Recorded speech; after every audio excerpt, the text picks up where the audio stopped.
is indeed a very sad thing.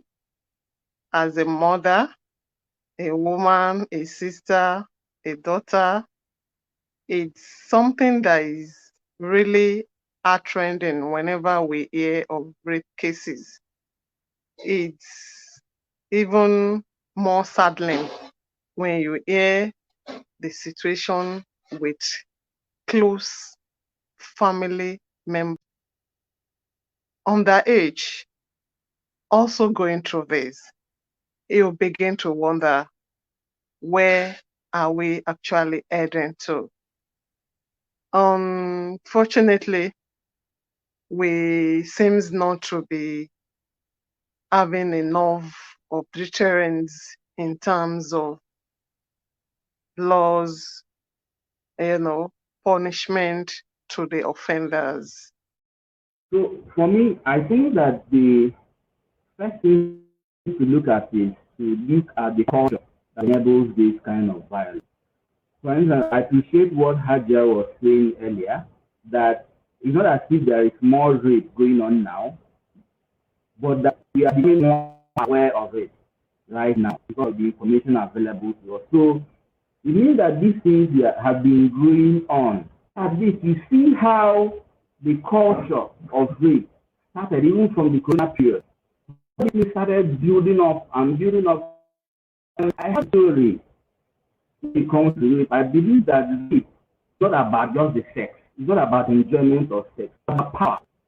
It's about somebody that feels that I have and I can wield it over you. Do you know, even those, some people will say she asked for it. Like some police officers will say when they have gone there to report. Ask for what? Is it not the way you dressed? You wore micro mini or something? Even for those who are properly kitted like me, we've had cases that they are targeting those who are even well dressed, those who covered up. So what are we talking about? Everybody, we must all be seen to be playing our own role, starting from government, the federal, states, a local government level. For those, even the community, it's not a matter of, it's not about me. It doesn't concern me. It concerns every one of us. If we had seen something in our community that is not proper, we have to. Very strangely, also that nobody can be convicted upon the uncorroborated testimony of a witness. So before, if a child is molested, if a child is molested, first of all, that child, the person that did the molestation must be prosecuted within 2 months. If you don't prosecute within 2 months, the offense will be bad. Then the witness, there should be a witness. So it's not enough that the girl wants to call me, oh, I was molested. There should be a witness. And that witness should be confirmed, because that's what corroboration means. That evidence of that witness should be confirmed. To start reorientating our young ones, and at the same time dealing with those who are formed already. And this is the area we are expecting those we have elected to be our legislators to do the right thing. When they put the right laws in place, let the states also domesticate it. Let's see those enforcements. We have a lot of laws, fine, the criminal code, the this, the that, but we all know that close family members, people that these young ones should trust otherwise, and even with small children, it's something out of this world. You begin to wonder what is actually wrong. Is there something else to this? Because when we have, you see that there is a disparity in the way that law treats when it comes to children, sexual offenses against children. The way it treats boys is different from the way it treats. All right. So if you look at Section 216 of the Criminal Code, that provision provides that law provides that where anybody that deals with a male child. Visions of the law. I think the major revolution that we witnessed under the VAP, Violence Against Persons Prohibition Act, is that, under the criminal code and the penal code, it doesn't clear whether a man can be raped. But I think the revolution we witnessed with the VAP is that the VAP now makes it abundantly clear that a man can also be raped. So using the word he or she and all of that. So I think to a very large extent, the law is clear. Now, what about implementation?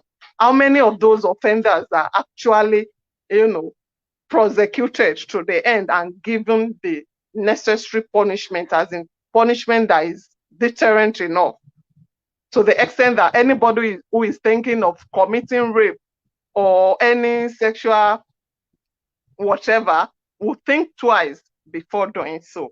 This is what we are talking about. And we have to know, we need to be seen to be doing more, because justice delayed is justice denied. Many of the cases that have even been reported, you can see that those ones that are really taken to the, as in we can get a sentence from the percentage is far, very minimal, very, very minimal. And the number of girls going through rape cases on that these things have been going on all this while, but underground. So the point is to look at what I learned is the rape culture. What is that culture that enables this crime continue going on? For instance, if you look at the Criminal Code Act, which was even enacted into law in the colonial period, you will see that faring children, we let them know that you don't molest girls, you don't molest boys, you don't molest anybody. The humanity in us, it should be as human as possible to whoever comes your way. The responsibility of parents here, we cannot, put it aside.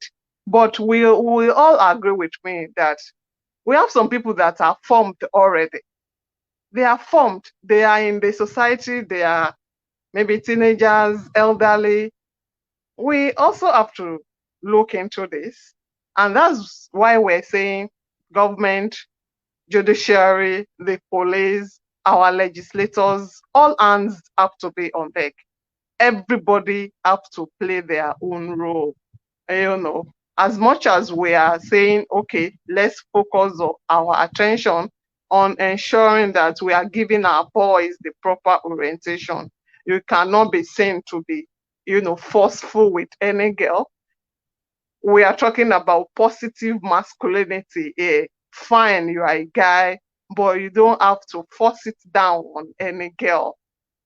You have to be, there has to be this tenderly attitude, even with masculinity.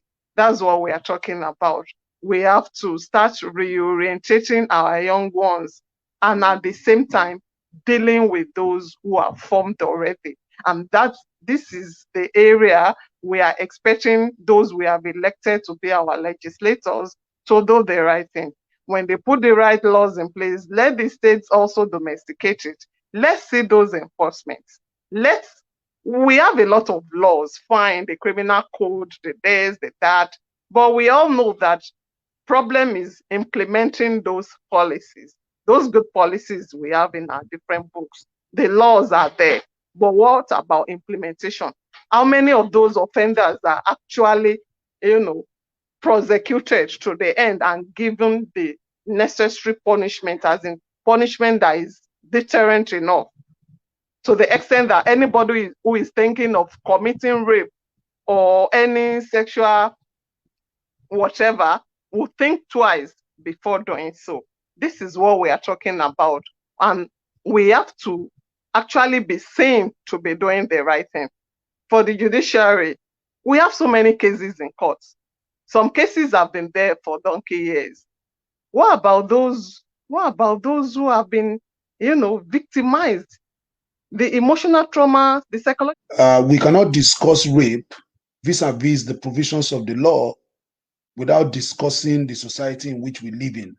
Law always is an instrument of social change. You cannot understand the law outside the sociology of the society in which the law exists. So when we talk about what the law says about rape, about child sexual abuse, child molestation, and all of that, it is an education onto futility if these laws are not able to help the people when they need it most. I want to believe that the purpose of this program is to help people to do better.